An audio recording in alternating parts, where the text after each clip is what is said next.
My name is James Barnard. I've been teaching for 27 years. I basically teach writing courses, so I teach composition, writing for the professions, and I teach 3 different film courses. I teach literature on film, great directors, and introduction to film studies. I really started liking film in 6th grade, was when I started making films.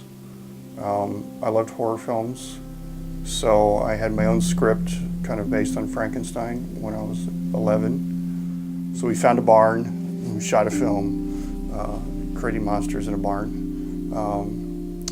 And then it kind of progressed from there.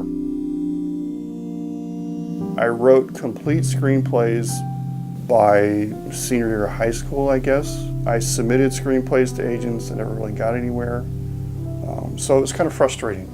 So I got a lot of experience, but then I decided, okay, if I'm going to do this, I need to figure out a different path.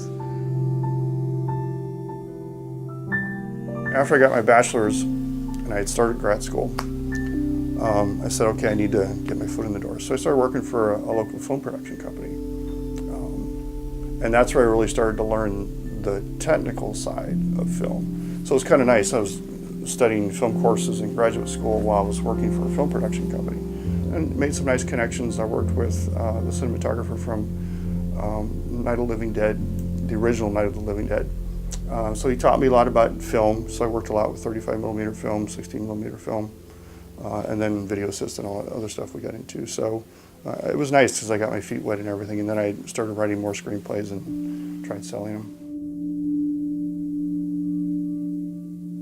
So I like the visual stuff, I like pure entertainment, but at the same time, I'm also very attracted to really good scripts. So if I had to pick, Metropolis is one of my favorite visual films, but The Apartment from 1960 is one of my favorite scripted films in terms of the way it's written, and it's a great character study. So I like screenplays that really help us understand a character. I truly appreciate talent. So whether it's coming from the actor, the screenwriter, the director as a visual expressionist, I like seeing that kind of talent. But I like films that stay with me, that really make me think, and even if it's a horror film, I like it to have some depth to it. So in terms of how that impacts me as a writer, I tend to write fairly heady things. I write fairly intellectual stuff. I would even say sort of, if you know theater, it's sort of theater of the absurd kind of stuff, really off the wall, sort of Terry Gilliam kind of stuff to a degree. So Death by Education is my most recent screenplay. It was a quarterfinalist in the final draft breakthrough contest. It's about a professor who is terrified of technology, right? And he knows that technology is taking over education. So he starts having these nightmares about being devoured by giant laptops, and he's chewed up by ATMs and all kinds of things. But I like to write comedy as well. I think I'm better at comedy than drama.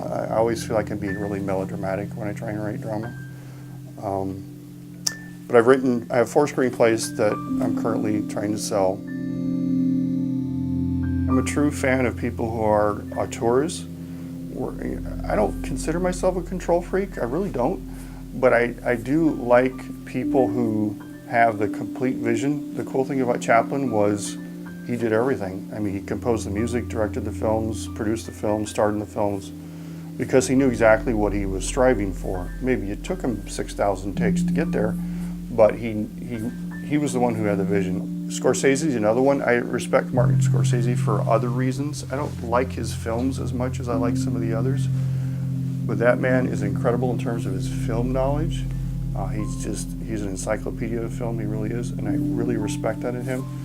He knows his film history, he knows what's come before him, he knows his influences, he knows how he can build on that in all of his films, and he always tries to incorporate that. Hugo is a perfect example, if you're familiar with the film. I mean, that just shows how respectful he is of film history and how important he sees it, and he's very much into the whole restoration and preserving films.